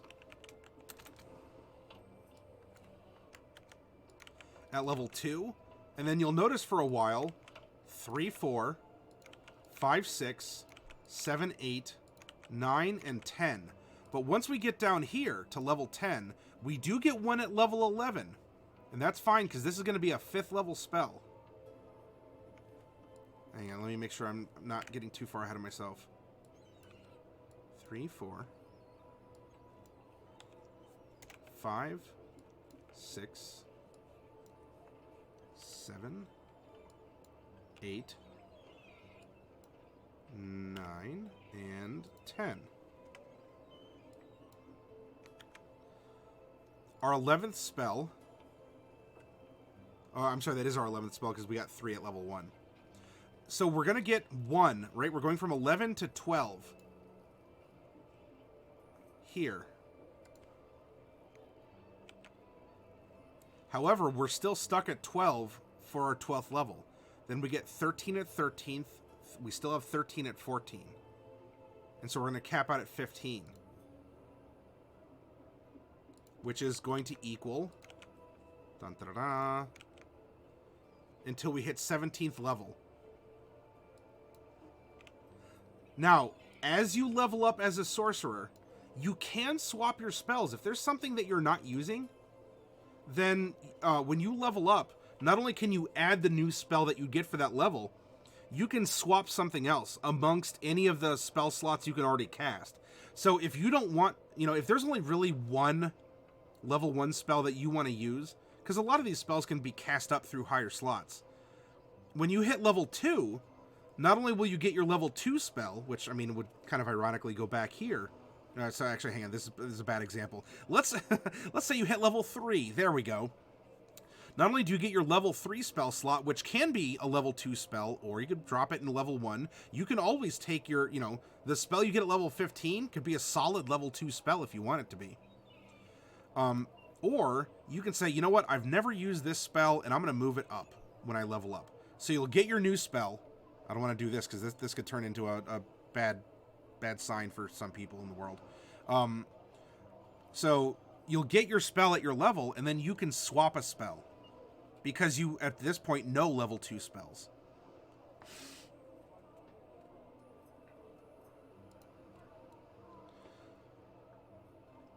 Camyse. She needs a cute nickname, maybe Binkie.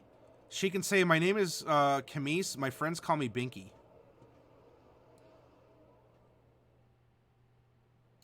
Is like Binkie sort of like off of bronze because she's a bronze Dragonborn? Or where would that come from? So we have a couple ideas. Camyse. I'll put this in quotes here. Binkie.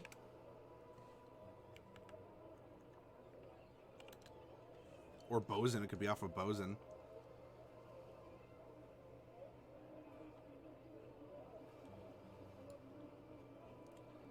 So with this, I mean, besides choosing her spells or playing around at what she'd get when, everyone, we have an amazing character. Another misfit for our ship. Would Faye be on two on the nose? If you want to suggest Faye, where she got that name can be her secret. Ah, okay.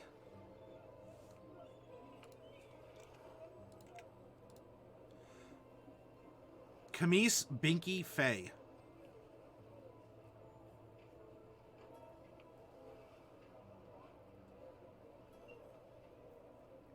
Oh, you know what? I forgot a couple little things real quick. Sorry about that. Our passive perception is 10 because our perception modifier is 0, and passive is 10 plus the modifier. That's her natural awareness. She's not very aware. Armor class. If she has no armor ability, so she'd have to give herself some sort of, like mage armor if she wanted. I don't know though. She might just be natural, I'm not saying that she's necessarily a nudist, kind of like what our Loxodon might end up being. But so you start at 10 plus your dexterity, so her armor class is 11. No, Dragonborns do not. The sorcerers, the dragon bloodline sorcerers do.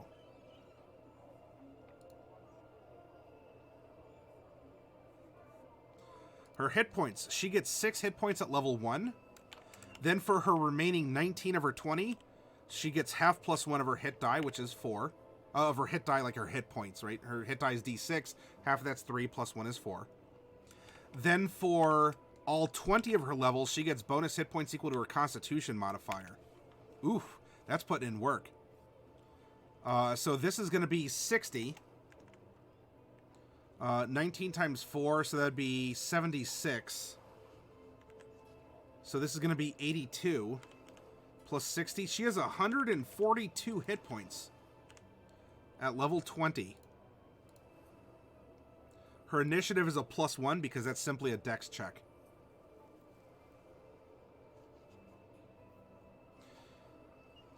I've been meaning to ask you, what are your feelings on using passive perception versus asking for rolls? Some DMs I see seem to almost never use passive perception. Passive perception... So, If you're actively trying to do something, even if you have a high passive, if you're trying to look for something, you're like specific, that is when you would roll.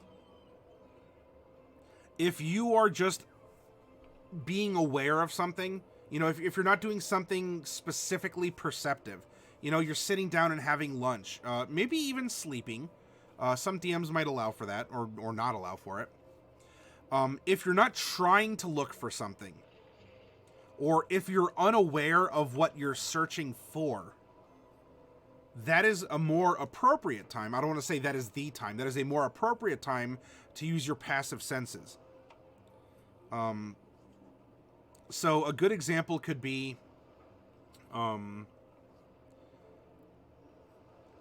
you are fishing on a pier and you drop a very important silver ring into the water. And you dive in after it because you want to recover it. And so you're searching underwater for the silver ring. That is an active search, right? There are some strenuous things going on. You have to hold your breath. You're moving around. There's maybe limited time or a great sense of urgency. Dice rolls should be called when there is a sense of purpose, consequence, or urgency. And that's why passives have come into being. Now, if you are sitting on the dock fishing and you have a high passive perception and you didn't lose a ring, you might just notice that there's a ring in the water. I mean, presumably it's not yours, but your eye, you know, you're out there fishing, you're whistling a tune, and your eye catches a glint of something just below the waves. Maybe sitting on a rock a little bit down below the water. That would be a use of passive perception, as opposed to actively perceiving. When it comes to things like, when it comes to something that might be a blend, such as like looking for hidden doors, you don't necessarily, like, how to put this? You can actively search for hidden doors. Your friends might think you're psycho if you're spending 5 minutes or more in every room, just, you know, kind of feeling up the walls for things. If you're doing that, that's more of an active perception, though. If you are walking into a room and your passive perception is high enough, as a part of the room description, I would offer to that character, you know, as you walk in, all of you get this box text. However, you, Fallon, there's a breeze in the room that you feel over your skin. Something subtle, right? Just something that's a little bit off that might tell you that there's something else. You feel a breeze passing over your skin going to the northwest corner. Or, you know, you're walking down a corridor and, you know, people are kind of on the lookout for monsters, and that's fine. Fallon, though, you know, you're not looking for traps. You're not looking for monsters. However, Fallon, you see a glint on the stone ahead that appears different. Like this is different stone. You know, everything else might be covered in grime, but someplace that's been freshly cut or not exposed might have a glimmer, and it catches your eye, and so you would sense the trap and stop everyone and say, "Wait, there's a pitfall. The floor might collapse. I think I see a disturbance in the cobblestones. I think I see. I think I feel." Or I think, or I feel, instead of there is. I see as an active verb. I detect, right? A very strong, backed up claim. As opposed to a passive, right? A passive tense. I think there's something not right here. That floor, I'm getting a bad feeling about it. You know, we're in a cave. There shouldn't be airflow. And airflow would only happen if there's a crack or a crevice somewhere. I'm gonna follow the feeling of the air to the crack and see what there is to see.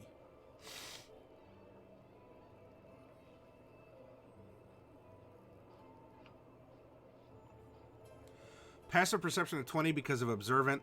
So passive perception is it can be noticing shiny things. Shukan. Another good example of passive perception, I'm here broadcasting to you all, okay? I have music in my earphones. If you all send notifications because you sponsor a box or something, like you'll get that. I'm watching my PDF. I'm watching my sound levels. I'm watching chat. Everything I'm doing here, I'm focusing on something else. But I'll tell you, if someone knocks on my door, I'm going to hear it. And I'm going to realize that even though I wasn't expecting anyone at the door, or I wasn't expecting anything to happen outside of this, this confined area where I'm broadcasting, I would still be aware of a knock. And I could deduce it's the door. Or I could deduce the cats knocked something over that they shouldn't have knocked over. Or I can hear that they're yowling at something, or whatever the case may be. And so that's passive perception. Right? If I'm at the game store, and this is something I've honed over the years, if I'm conducting a trade with you and I'm concentrated on looking up your cards, at looking through your binder, and then you and I are engaging with each other in conversation, I don't even have to have eye contact or to crane my ear in the direction. If the front door opens, I'm going to hear it. I'm going to realize someone is coming in or going out. I mean, part of that might depend on my passive or on my peripheral vision. And by the way, your passives don't have to be every sense. They could be something like just vision, smell, feel, hear.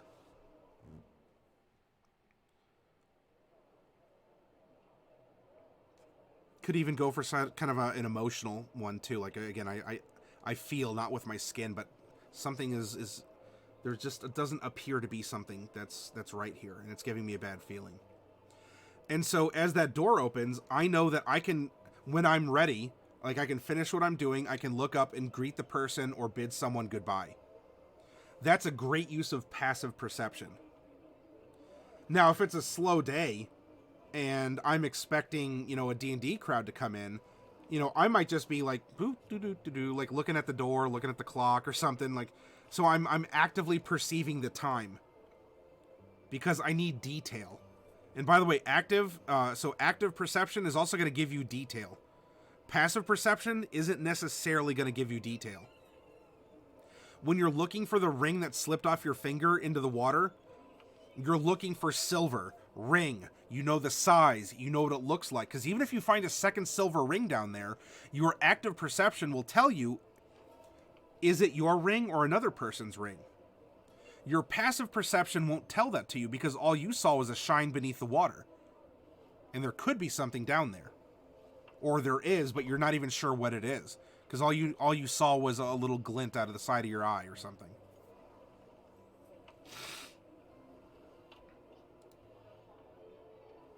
Oh, sheeps. In your first D&D game, while everyone was looking for traps, my tiefling was carving her and her best friend Forever's name into the sides of the walls. Oh, I love it. All right, everyone. So we have a great character. I'm gonna save her. Let's take a break. We've been going for a little bit here. This is a bit longer session than normal, but you know what? This was an amazing character. I really love her, and the fact she has provided a lot for herself and for everyone else aboard the ship, and even the ship itself. And she has some good intrinsic connections with the other characters. This would be a lot of fun to run these characters.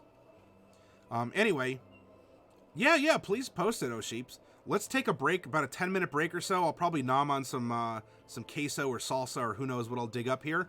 And when we come back, there's only one officer left, the cook. And I wonder what our cook is going to be looking like.